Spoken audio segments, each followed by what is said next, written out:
kita. Rabu, 5 Februari, pukul 9 pagi. Di Kompas TV. Dipersembahkan oleh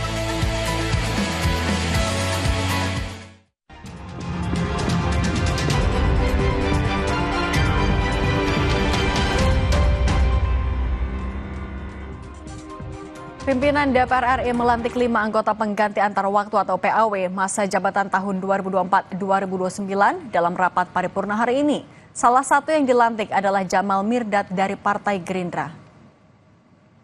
Jamal Mirdad mewakili Partai Gerakan Indonesia Raya, Daerah Pemilihan Jawa Tengah 1. Demi Allah, saya bersumpah bahwa saya akan memenuhi kewajiban saya. Penyanyi Jamal Mirdad dilantik menggantikan Sugiono dari fraksi Gerindra yang saat ini menjabat Menteri Luar Negeri. Dua anak Jamal Mirdad, Nana dan Naysila Mirdad, ikut menyaksikan pelantikan itu. Nana dan Naysila tampak duduk di kursi barisan belakang para anggota yang dilantik. saya bersumpah Bahwa saya akan memenuhi kewajiban saya.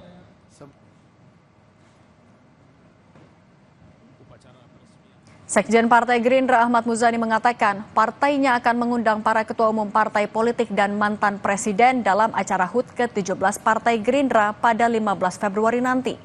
Muzani mengatakan seluruh mantan presiden RI, baik Presiden ke-5 RI Megawati Soekarno Putri yang juga ketua umum PDIP hingga Presiden ke-7 RI Joko Widodo diundang dalam acara tersebut.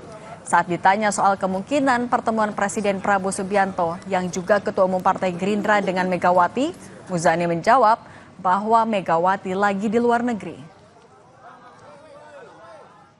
Tanggal 6 Februari, Partai Gerindra akan berulang tahun yang ke-17 dan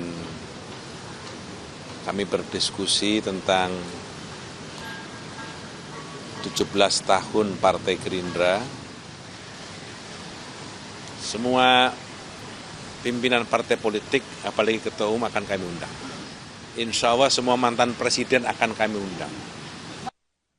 Kelenteng di kawasan Duri Kosambi, Kecamatan Cengkareng, Jakarta Barat terbakar. Seorang penjaga terluka karena